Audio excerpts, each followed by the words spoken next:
What is up, YouTube? Welcome back to the channel. It's stout season, and in this video, we're going to talk about how to make one.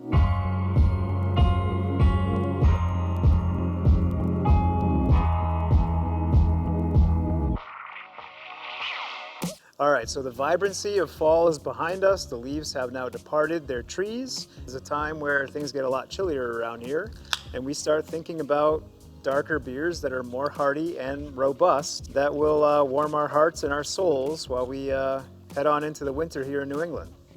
As part of this video, I want to give you guys a recipe for a stout that you can brew at home. Now, this recipe will be very basic, but I want it to serve as a template for you that you can use on your own to mold your own style of stout into something that you love.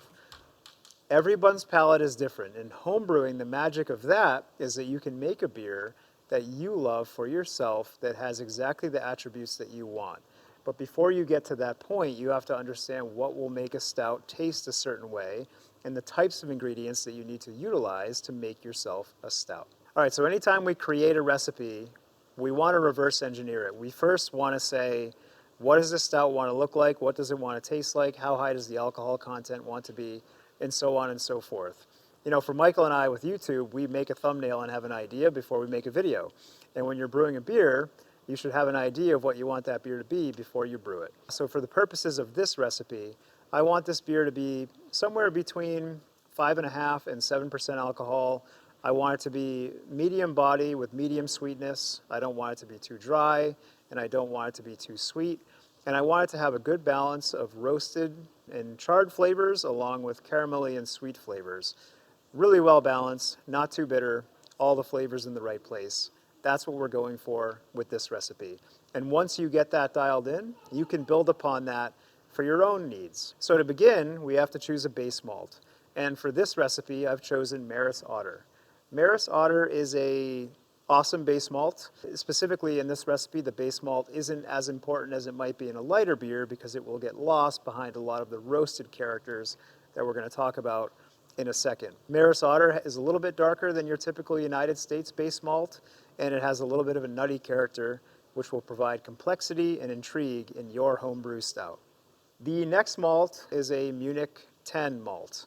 This is a slightly darker kiln style malt that will just provide a little bit of toasted bread character, bready character on top of this Marris Otter base to provide complexity and a little bit more body in that recipe.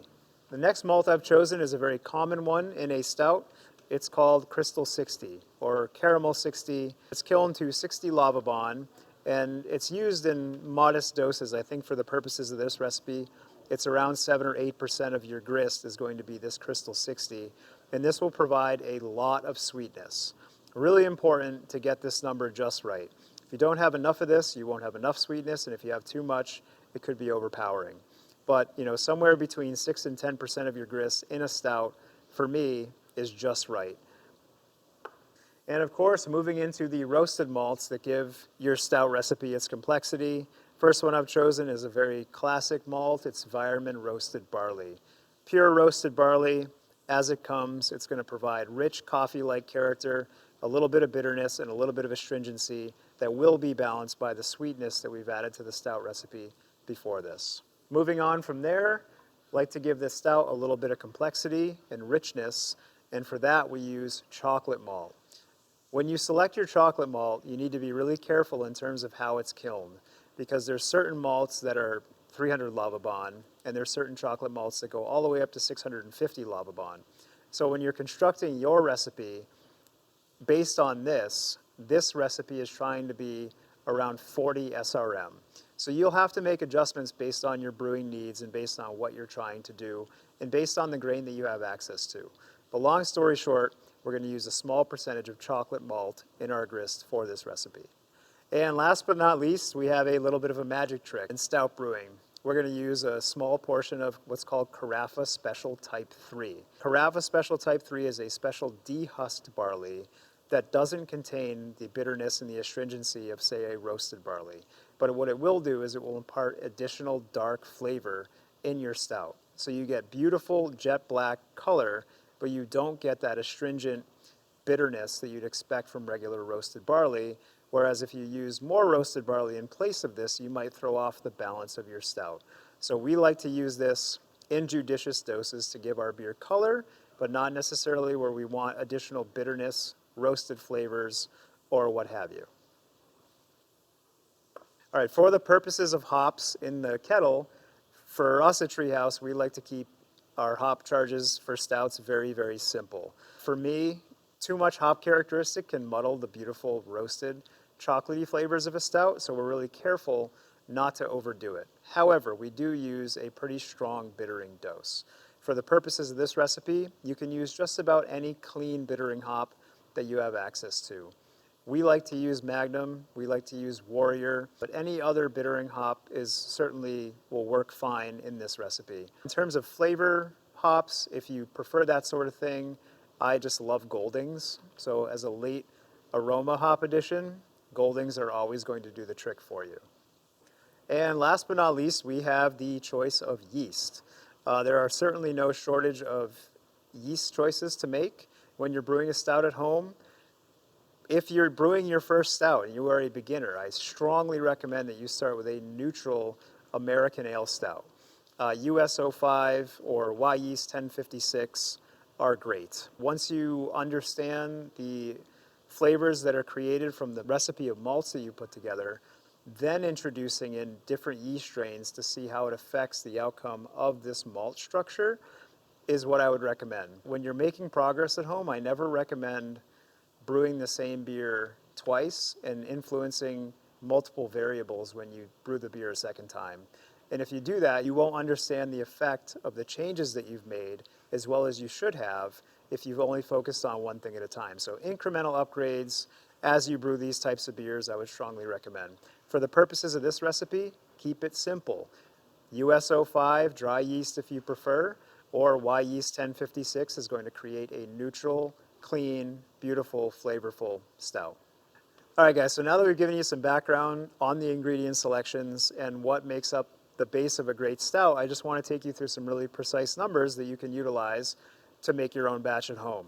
For the Marris Otter, I would use somewhere between 69 and 70% as your base malt. I don't know if you're brewing 5 gallons, 10 gallons at a time, but you can extrapolate from these percentages and your efficiencies exactly how much you need for your brewing setup. In terms of the Munich Type 10, I would suggest somewhere between 12 and 15% of your grist can be Munich Type 10, provide that complexity. In terms of crystal malt, somewhere between 6 and 10%, depending on your mash temperature, will give you the sweetness that you're after.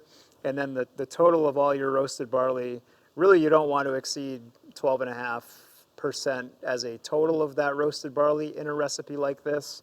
But for us, we're going to use about 3.5% each of the Weyerman roasted barley, of the chocolate malt, and of the Carafa Special Type 3. All right, so now it's brew day. You guys are probably wondering about mash temperatures and other procedures on brew day. Again, it's brewer's choice, and I don't intend at all to seem cryptic on this sort of thing, but it's really up to you. If you want to accentuate the sweet attributes or the dry attributes will determine what your mash temperature is. But generally speaking, anywhere from 152 to 158 for this particular recipe is going to get you right to where you need to be. If you have modestly hard water, you don't really need to treat it all that much. If you're concerned about your mash pH being too low, you could add some alkalinity in the form of lime, or certainly you have to make sure your calcium numbers are accurate. But all this information is readily available, and it's, again, brewer's choice in terms of how you want to treat your water profile for this stout. But the most important thing is that you keep your mash pH in line. And if you have moderate or hard water, that shouldn't be an issue. If you have soft water, it's something you should certainly take a look at. So once you've completed your mash and you've got your boil going, there's nothing like a stout boil. It's beautiful and chocolatey and just smells wonderful. The last thing you have to worry about is your hop addition. For this recipe, we're looking somewhere between 25 and 35 IBUs. Again, if you're leaning on the sweeter side, you might want to balance things out and be a little bit higher on the IBU range. If you want your stout to be a bit drier, you want to be careful with bitterness and keep things a touch on the lower range. But again, it's all about brewer's choice, paying attention to your variables, and trying to identify the balance that's right for you. All right, so we've successfully created wort on brew day. We've got a chocolatey, delicious stout that's headed into our carboy or our fermenter. And then we have our yeast of choice. Once again, a neutral fermentation for this recipe is going to be great. We can introduce yeast strains of different varieties moving forward.